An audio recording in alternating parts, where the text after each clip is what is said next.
பாபா ஓர் கருணாலயம், பாதம்தான் கமலாலயம். பாபா ஓர் கருணாலயம், பாதம்தான் கமலாலயம். சாய் அப்பா உறவுகள் அனைவருக்கும் வணக்கம். சாய் அப்பா மேல நம்பிக்கை வைத்து அவரை நினைத்து கொண்டு இருக்கும் உங்கள் அனைவரின் வேண்டுதலையும் சாய் அப்பா நிறைவேற்றுவார். நல்லதையே நினைப்போம், நல்லதே நடக்கும் என்றும் சாய் அப்பாவின் அருள் உங்களுக்கு இருக்கும்.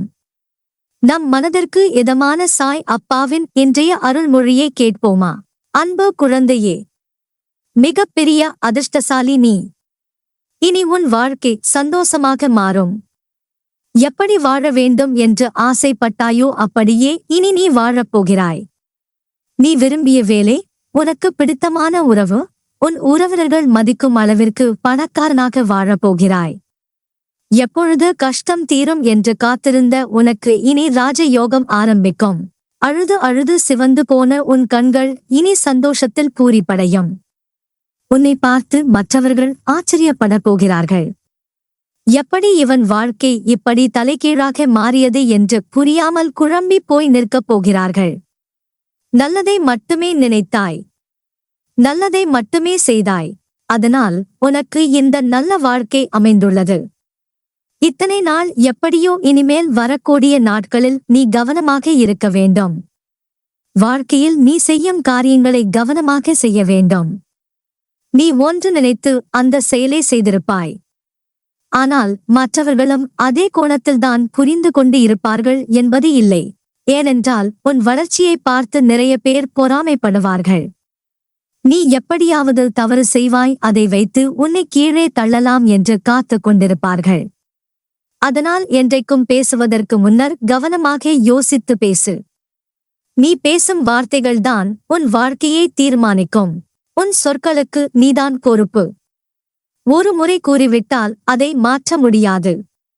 அதனால் பேசும்போது கவனமாக பேசு.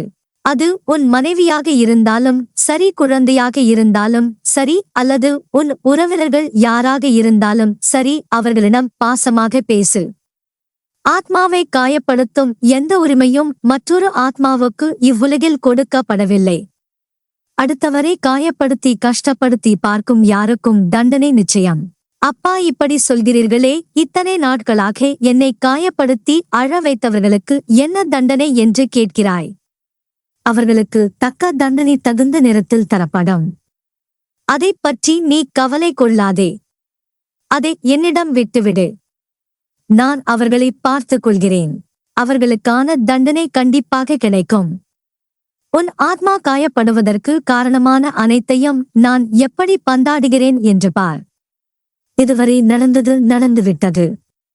அதை பற்றி பேசி பலன் இல்லை. நடந்ததை பற்றி நினைத்துக் கொண்டிருந்தால் இனி நடக்கப் போவதை யார் கவனிப்பார்? நீ என்னதான் அழுதாலும் கவலைப்பட்டாலும் நடந்ததை யாராலும் மாற்ற முடியாது. அது உன் கர்மவினை. அதனால் நீ கஷ்டப்பட்டாய். இப்போது உன் கர்மவினை முடிந்தது. உனக்கு நல்ல நேரம் ஆரம்பித்தது. இனி நடக்கப் போவதை பற்றி சிந்தி. இனி மேலாவது எல்லாவற்றையும் நிதானமாக யோசித்து முடிவு செய். உனக்கு ஏதேனும் சந்தேகம் இருந்தால் என்னிடம் கேட்டுவிட்டு செய். நான் உனக்கு நல்ல வழி காட்டுவேன். உன் வாழ்க்கையில் உன்னை ஆளும் பெரிய சக்தி உன் மனமும் புத்தியும் தான்.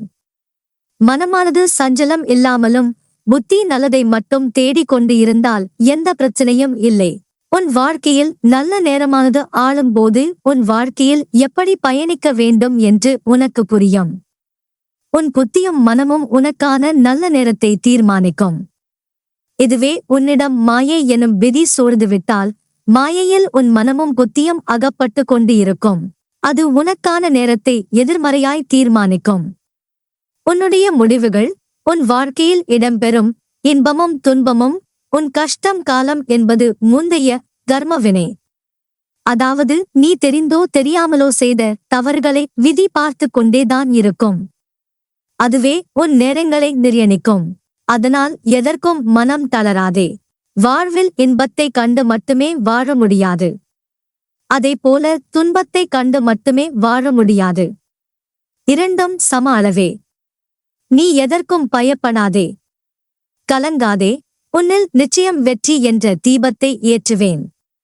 உலகத்தில் எது என்ன மாறினாலும் நான் உன்னை விட்டு ஒருபோதும் அகலமாட்டேன். உன்னில் எப்போதும் நான் இருப்பேன். பிறப்பதற்கு உன் அனுமதியை கேட்டு நான் உன்னை பிறக்க செய்யவில்லை.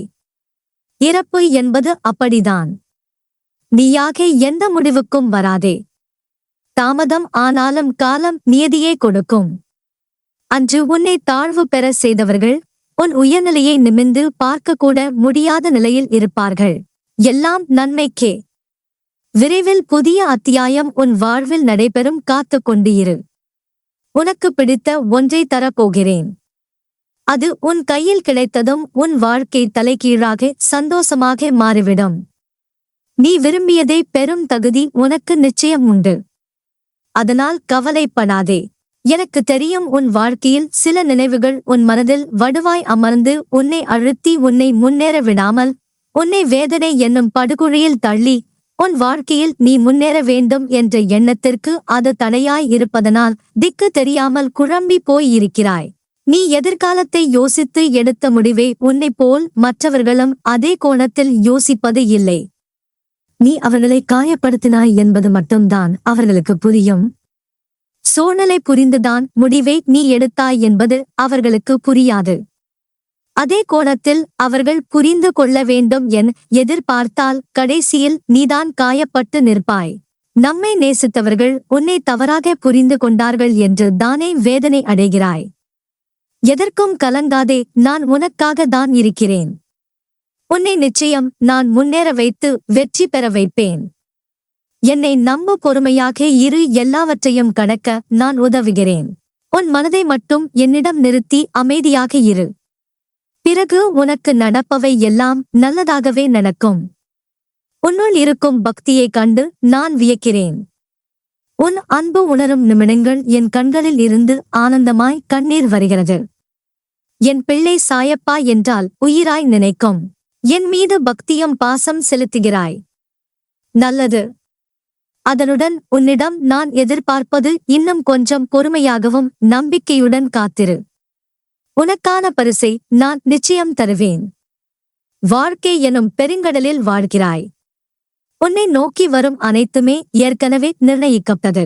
அவற்றைத்தான் நாம் விதி என்போம்.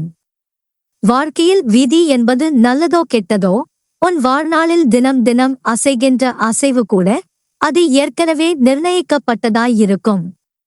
அப்படி இருக்கையில் ஒரு பக்கம் விதி, இன்னொரு பக்கம் கர்மவினை, இவை இரண்டும் தான் இன்று ஏற்பட்டுள்ள உன் சூழ்நிலைகளுக்கு காரணம்.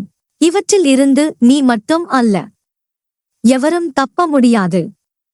ஆனால் நீ என் பார்வைக்கு திரும்பினால் உன் வசத்தை நான் கைப்பற்றி உனக்கான அனைத்து சிக்கல்களில் இருந்தும் உன்னை காப்பேன்.